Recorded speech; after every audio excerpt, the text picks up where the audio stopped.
तो corona virus की दूसरी वेव ऑलरेडी फैल रही थी, लेकिन इसके साथ साथ एक और नई डिजीज आ गई, ब्लैक फंगस, जिसकी वजह से हमारे देशवासी काफी ज्यादा घबरा गए। एंड अभी तो पता चला है कि एक और नई डिजीज आ गई, येलो फंगस, बट इसके बारे में हम किसी और वीडियो में बात करेंगे। आज के वीडियो में हम जानने वाले हैं कि ब्लैक फंगस पिछले कई सालों से हमारे बीच मौजूद था, लेकिन अभी के टाइम पे ही ब्लैक फंगस इतना ज्यादा क्यों फैल रहा है, ब्लैक फंगस से किसे सबसे ज्यादा खतरा है, ब्लैक फंगस के सिम्टम्स क्या क्या है एंड इससे कैसे बचा जा सकता है। लेकिन इससे पहले कि वीडियो स्टार्ट हो, मेरी आपसे एक छोटी सी रिक्वेस्ट है कि प्लीज अगर आप इस वीडियो को नॉलेज पर्पस से देख रहे हो तो इस वीडियो को एंड तक जरूर देखना, क्योंकि आधी नॉलेज वायरस से भी ज्यादा खतरनाक है।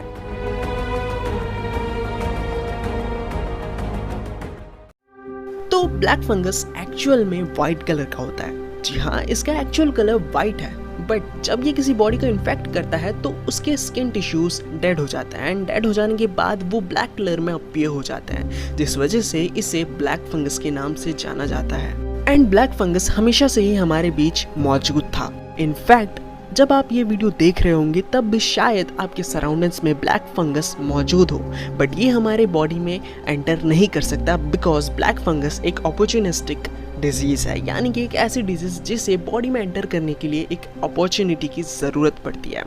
जैसे कि ब्लैक फंगस के लिए अपॉर्चुनिस्टिक बॉडी है एक वीक इम्यून सिस्टम वाली बॉडी, जैसे कि HIV and AIDS patients, cancer patient, chronic kidney disease, diabetes patient, Covid patient and post Covid patient.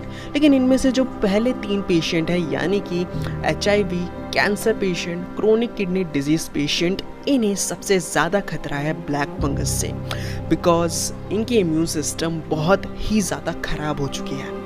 लेकिन अभी के टाइम पे जो मैक्सिमम केसेस आ रहे हैं उनमें से 97% पेशेंट्स को डायबिटीज़ है एंड बाकी के बचे कुछ लोगों को ज़्यादा स्टेरॉइड लेने की वजह से ब्लैक फंगस हो चुका है।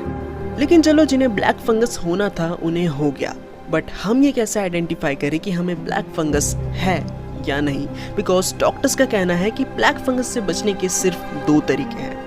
पहला, अपने इम्यून सिस्टम को स्ट्रॉन्ग रखो, और दूसरा, अगर आपका इम्यून सिस्टम वीक है तो ये जल्द से जल्द आइडेंटिफाई कर लो कि आपको ब्लैक फंगस है या नहीं है, बिकॉज जितना जल्दी आप इसे आइडेंटिफाई करोगे उतनी जल्दी आपकी ट्रीटमेंट स्टार्ट हो जाएगी। बट अगर आप अपना ट्रीटमेंट करवाने में ज़रा भी देर करते हो तो आपके बचने के चांसेस बहुत ही कम हो जाते हैं। लेकिन मैक्सिमम लोगों को यही नहीं पता कि ब्लैक फंगस के सिम्टम्स क्या है।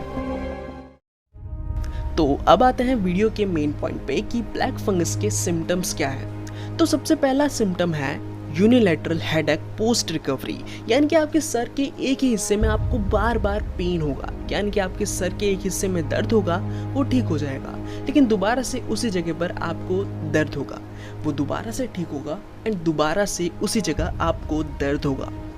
Second symptom is unilateral pain on face. अब जिस तरह आपके सर में बार बार एक ही हिस्से में दर्द होता है, वैसे ही बार बार आपके फेस के एक ही हिस्से में आपको पेन होगा। Third symptom is face numbness unilateral.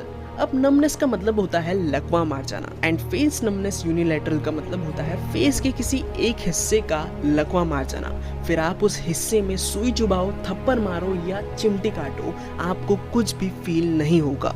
Fourth symptom is pen और लूजिंग ऑफ टीथ। इसका मतलब है कि आपको आपके दांत में दर्द फील होगा एंड कभी कभार आपको ऐसा लगेगा कि आपका दांत हिल रहा है।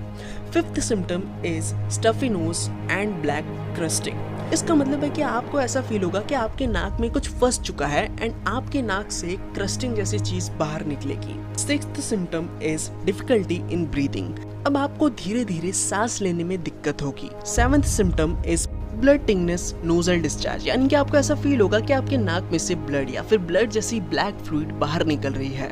Eighth symptom is swelling of I, ptosis and diplopia, यानी कि अब आपकी आंखें जो है वो सूजने लगेंगी, आपके जो पलकें हैं वो लटक जाएगी, वो सही तरीके से खुल नहीं पाएंगी एंड आपको डबल डबल चीजें दिखाई देने लगेंगे।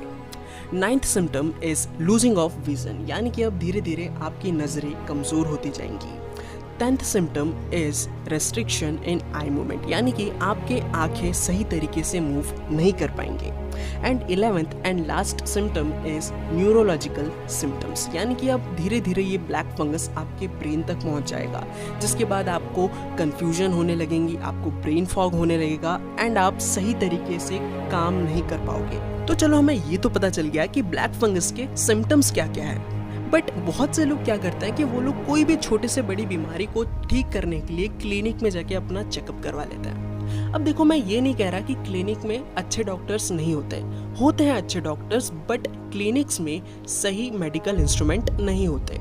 अब देखो, ब्लैक फंगस कोई छोटी मोटी बीमारी नहीं है। अगर आपको डिटेक्ट करना है कि आपको ब्लैक फंगस है या नहीं है, तो आपको अपना लैब टेस्ट करवाना पड़ेगा। एंड अगर आपको ब्लैक फंगस है तो आपका ट्रीटमेंट डॉक्टर्स की एक टीम करेगी, जिनमें शामिल होते हैं एक ENT डॉक्टर, एक आई डॉक्टर, एक पैथोलॉजिस्ट, एक न्यूरोसर्जन, एक माइक्रोबायोलॉजिस्ट एंड एक इंटरवेंशनिस्ट। अब एक आई डॉक्टर एंड ENT डॉक्टर का काम होता है आपके आँख, नाक और दांत को रिकवर करना। पैथोलॉजिस्ट का काम होता है आपके फेस की नमनेस को रिकवर करना। माइक्रोबायोलॉजिस्ट एंड न्यूरोसर्जन का काम होता है आपके डेड टिश्यूज को अलग करना। एंड इंटरवेंशनिस्ट का काम होता है आपको मेडिसिन एंड इंजेक्शन वगैरह देना। तो मैं उम्मीद करता हूँ कि आपको मेरी मेहनत पसंद आई होगी। अगर पसंद आई है तो प्लीज इस वीडियो को लाइक और शेयर कर देना। एंड अगर आप चैनल पर नए आ गए हो तो प्लीज इसे सब्सक्राइब कर देना एंड बेल नोटिफिकेशन को भी एनेबल कर देना। एंड अगर आपको मेरी पुरानी वीडियोस देखनी है तो स्क्रीन पे शो हो ही रही होगी, क्लिक कर दीजिए एंड पुरानी वीडियोस भी देख लीजिए।